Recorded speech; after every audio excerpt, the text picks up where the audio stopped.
Hello and thanks for stopping by. Today I'm going to show you how I made my December daily album. My December kit arrived by the end of December, so I couldn't really make mine in December, but I did it in January. So I thought I'm going to show you anyway what I did, because this album I make, it's a very simple one and you can use it for any occasion and in any sizes. So what I have are 4 design papers.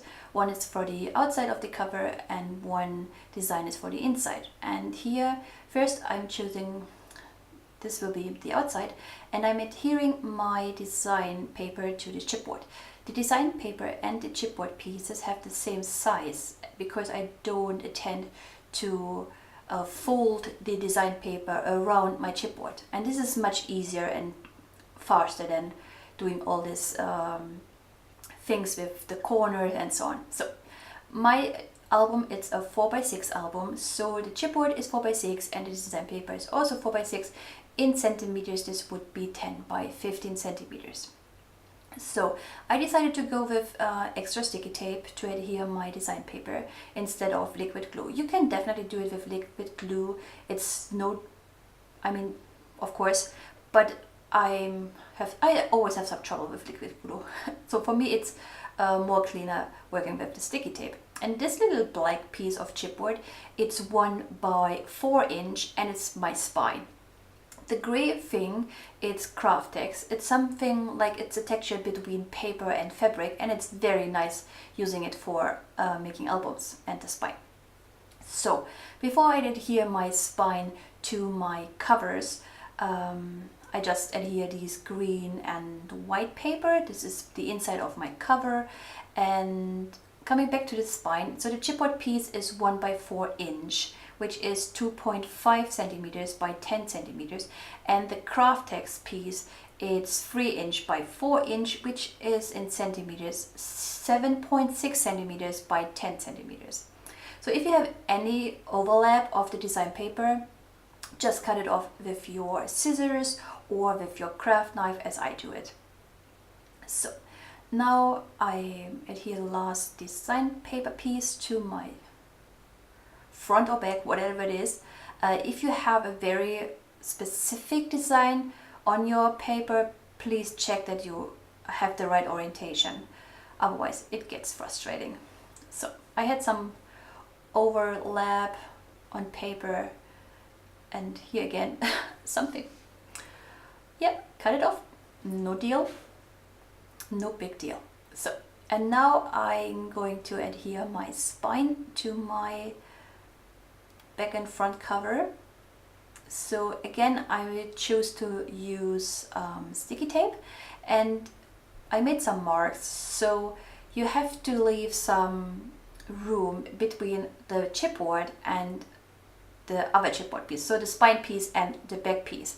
So in my case, my chipboard is so the double thickness of my chipboard would be 1/8 of an inch, or like 0.3 centimeters. So this is what I left as the gap between the pieces, what you see as gray here. So to cover the inside, I also cut a piece of Craftex, and it's again 3 by 4 inch or 7.6 by 10 centimeters. And if you're using sticky tape, make sure you have sticky tape on your chipboard piece, something on your Craftex, and a bit on your back and front, so that every piece is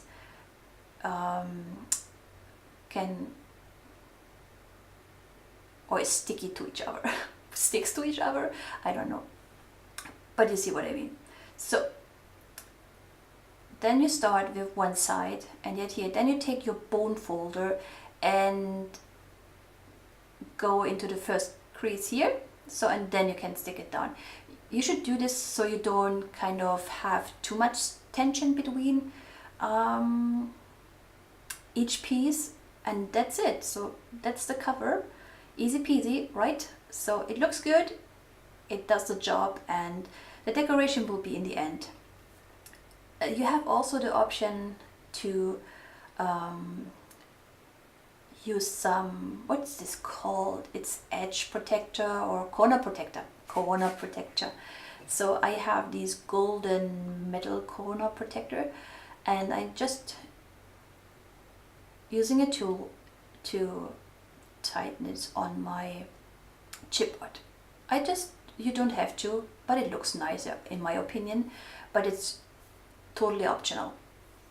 Yeah, that's it. And if you are done with the cover, we go and make our pages. So I told you it's a very simple mini album. So what I did, I cut 8 pieces of design paper, and of course I chose 8 different designs, or actually it's 6 different, and then I also choose to have 2 just white pieces of cardstock. So each piece of design paper is it's 4 by 12, so it's 10 by 30 centimeters, and you just score it in the middle, so it's 6 inch or 15 centimeters. And then I lay everything in front of me, and then I decide how or which paper I should put together in one signature. So I will have 3 signature. 2 signature will have 3 papers, and 1 signature will have only 2 papers. So, and then I will use some thread and a needle to put everything together. So to put everything together, you have to make some marks on your spine. So there will be 3 marks on the top and in the bottom, and then 3 in the middle, as you can see here. And make sure you have them in exactly the same distance from each other. So what I choose, it's a 1 inch spine. So I made the first mark at 1/3, 1/4. So what's the English term? So 1/4, a half, and 3/4. Right, and then I did it on the top, bottom, and in the middle. And then I took my awl, I think this is sort of poking tool, and I really poke through my spine. So you should see your poking tool coming out of your spine. Otherwise, you will see nothing. But here in the middle, I showed you how it looks like if you poked totally through your spine. And then I have this book. I only use it for crafty purpose. So you take your signature and a piece of paper, and this piece of white paper, before I use it, it's the same height as my spine, and then I put it on my spine, made the marks at the same points as I did it in my spine, and then I can use it as like a tracing or as a stencil. Is it just the word? I don't know. It's a long time I made an English video for mini album. So rule of thumb with the thread is that you use the double height of your signature as the length of your thread. So then I just use half of it because it's pretty thick, and I just use half of it. And what I'm doing is you go through the middle of your signature into the middle of your spine. Check your orientation of your paper if you need to. If it's just white paper or just dots or whatever, it doesn't matter. So from the middle through the spine to the outside of this book, and then you go on top back into the elbow, and then to the bottom and back into to the outside of the elbow. And here I made a mistake, and I could have cut it out from my video, but I thought I'd show you. I made a mistake as well. So again, we go from the middle hole to the outside, come back through the top hole. Maybe it's a bit tricky, but you will find your way through. Good. And then we are inside again, and then we go on the bottom of the signature and we go towards the outside. So we poke through, and then this is the most tricky part, going back in the middle. And yep, it's possible. Good. It's always tricky, but I always manage, so it's okay.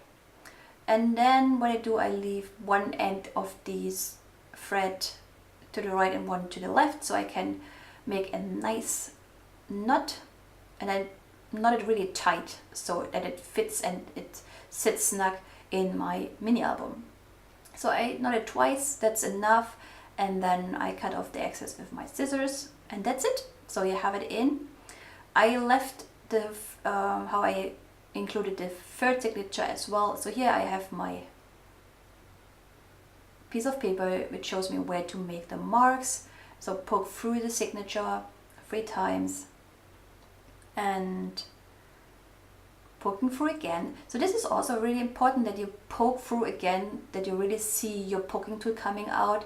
So that means that you made the whole all through the signature. Otherwise it can be really tricky to bind them into your book or mini album. So you could also use just a book where you have taken out all the pages, or as I did, just make your own little booklet or mini album. Yes, okay. Again, I show you how I did it because I thought maybe it's nice to see it twice. And I mean, it's not that I don't make mistakes, so it's also, for me, it's always a little tricky to bind it in. Just to encourage you to make your own, and that it's not what you see always in videos, it's always perfect. So a little tip, if it's too tricky with all these signature in, use a clip. I use a clip soon here. Use a clip to hold your already included signature, so it's much easier. Yeah, so that's all to it, and it's really easy. What I'm going to do with my for my December daily, I have 30 something pages now in this album, so every day will be 1 page, and I choose 1 photo for each day, and then it's just a little bit of decoration and a little bit of journaling. But I will show you all my days also in videos, so that you see what I did with it. So it's an easy one. I hope you liked it, and if you did, please leave me a comment or thumbs up. I always happy to see if people liked what I did, and maybe I helped you choosing your own or making your own little nice easy mini for something else. Thanks for watching. Bye.